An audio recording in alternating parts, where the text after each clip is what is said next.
Hi, I'm Lucy. Hi, I'm Reece. And we're here at Club La Santa. And today we're going to be talking about race pacing.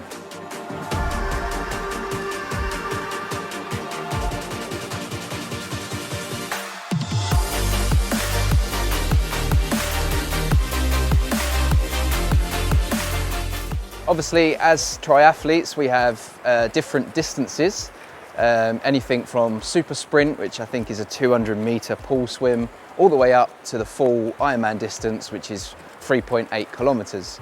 So obviously there's different pacing strategies for all the different types of races that we are doing.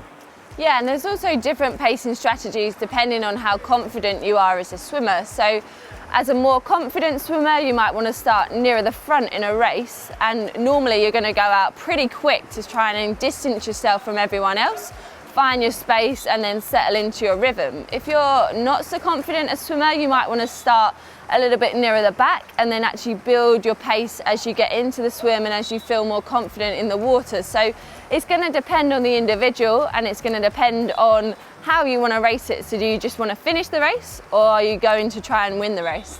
So in open water swimming, you've got the advantage of being able to draft. You want to be positioning yourself with the swimmers who are slightly above the pace that you can currently swim by yourself, but you could probably latch onto their feet and get a good draft. The net result of that is that you're going to be swimming at a faster pace for less effort. It's a fine line though, because you'll find that, well, a big mistake is a lot of swimmers in open water get a little bit too carried away early on in the race, and maybe perhaps overshoot or overestimate the pace at which they can swim at, and find themselves working in a pack which is too fast for them, and end up getting spat off the back. And then you find yourself in no man's land until the next group comes with, and that can be very tiring and can throw your whole race out of sync. So practicing and knowing exactly kind of what pace you can hold, and don't overshoot it too early on into the race is quite an important part of finishing that race successfully.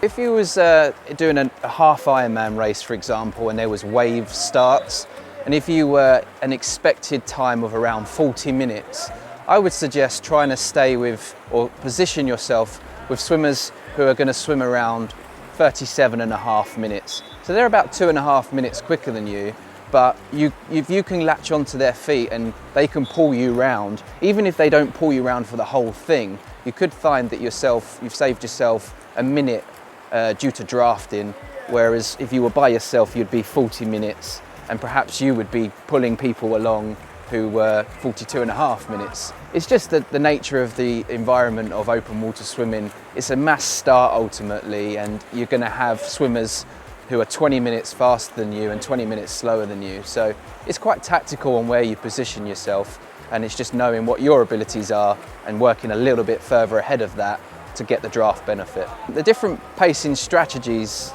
very much depends on the strategy of your race, in terms of what you want from the race. If you're going there to be super competitive and you're looking to win, then obviously your strategy is going to be very different to someone who's just looking to complete the distance and almost get through the swim with conserving as much energy as possible. So for someone like Lucy, you are probably going to be looking at breaking away early, putting a bit of an effort in, trying to make sure that no one gets on your feet. Whereas for someone who is looking to perhaps win their age group, but they're much stronger on the bike or much stronger on the run, they're going to be looking to perhaps hold back a little bit on the swim, make sure they're in a good position, but not necessarily trying to burn off the front and burn too many matches too early on. Yeah, so to break that down in kind of rate of perceived exertion on a scale of 1 to 10, if you're someone like me who's going to try and swim fast and kind of get as much of a gap as possible, ultimately trying to win the race, then the start of the race is probably between 9 and 10. So it's almost like an all-out sprint to try and get as much of a gap as possible.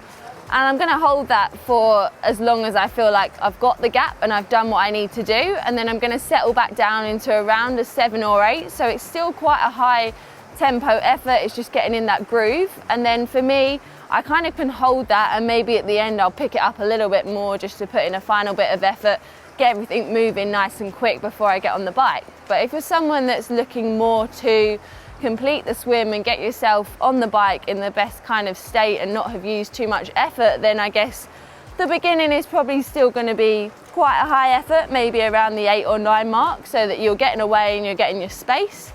And then you might want to settle more into like a 6 or a 7 kind of groove as you go round. You will find that the boys, there's going to be a little bit of a pickup in the tempo because everyone is kind of a little bit scrappy to get round those. So again, that may pick it up to around an 8, maybe even a 9 just to get around those.